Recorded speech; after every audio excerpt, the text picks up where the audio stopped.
Değerli meslektaşlarım, kıymetli basın mensupları, 28 Şubat darbenin yıl dönümü dolayısıyla yaptığımız basın açıklamasına hoş geldiniz.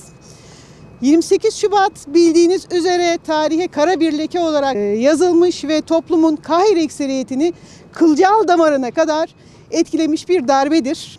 28 Şubat 1997'de 9 saat süren MGK toplantısı sonrasında junta zihniyeti irtica bahanesiyle ideolojik ve özgürlükleri daraltan, şu an yaşadığımız birçok soruna neden olan kararları hükümete dikte etmiştir.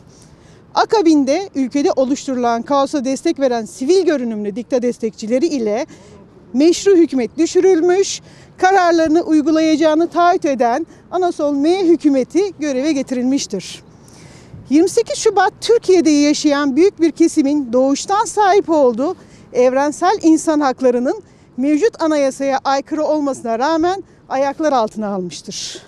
28 Şubat inanç özgürlüğünün yok sayıldığı, zulmün asker, postal ve tanklarına malzeme yapılarak has safhaya ulaştığı, Peygamber Ocağı ordumuz ile aziz milletimizin karşı karşıya getirildiği günün adıdır 28 Şubat.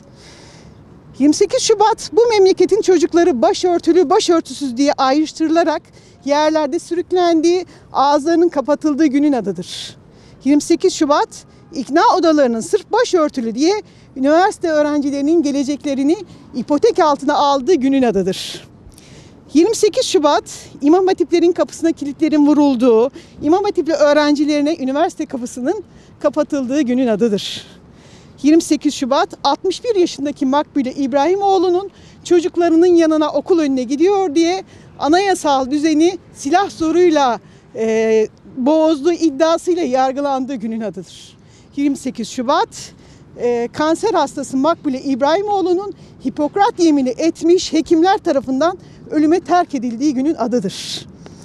28 Şubat FETÖ'nün paralel devlet yapısının temellerini sağlamlaştırdığı günün adıdır.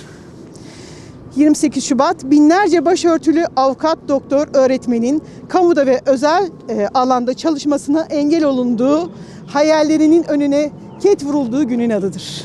28 Şubat İslami terör örgütü üyesi olduğu iddiasıyla insanların sudan bahanelerle tutuklandığı, uyduruk deliller üretildiği ve briefing almış hakimler tarafından yargılanıp cezalandırıldığı günün adıdır.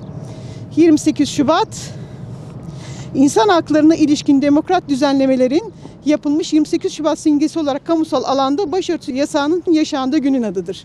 Biz İkinoğlu Baro olarak 28 Şubatların ve 15 Temmuzların yaşanmadığı bir gelecek olsun istiyoruz ve tüm darbeleri kınıyoruz. Toplumun dediğim gibi kahir ekseriyeti kılcal damarlarına kadar bu yasağı hissetti. Bir kısmının çocukları okulda okuyamadı, bir kısmı meslek erbabı olduğu halde mesleğini yapamadı ve kahir ekseriyetinin, evet darbeciler yargılanmış olabilir ama kahir ekseriyetinin zararları henüz tazmin edilmedi, edilemez de zaten. Ben 21 yıllık avukatım, bunun 13 yılını duruşmalara giremeden geçirdim. Niye? Başörtüsü yasağı vardı. Bunun telafisi zaten hiçbir şey olamaz.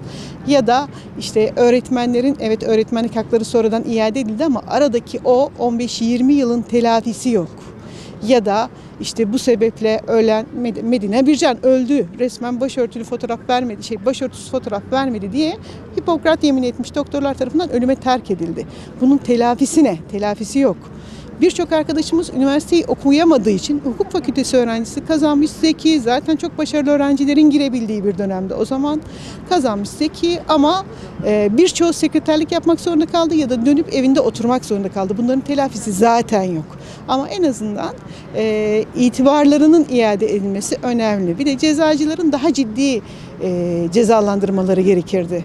Sadece yargılanmaları yeterli değil, tazminat da ödemeleriydi. İnsanların hayatından çaldıkları şeyi bir şekilde telafi etmeleri ve kendi hayatında sonuna kadar yaşamaları gerekirdi. Bu hükümet yaptığı düzenlemelerle evet bunu kısmen telafi etti ama bir kısmını zaten telafisi mümkün değil. Zaten oradaki yargılamalar hukuka aykırı yargılamalardı. Yani uyduruk düzenlemeleri delil olarak göstererek bu yargılamalar yapıldı ve insanlar cezalandırıldı. Bununla ilgili acilen tekrar bir yargılama yapılması gerekiyor. Yeniden yargılama yapılması gerekiyor ve hakların iade edilmesi gerekiyor. Bu mağduriyet çok ciddi ve yeteri kadar giderilmedi. Yani diğerlerinden de vahim durumda. 24 yılını, 30 yılını hapiste geçiren insanlar var bu sebeple. Bu konuda eksiyiz. Düzenlenmesi gerekir.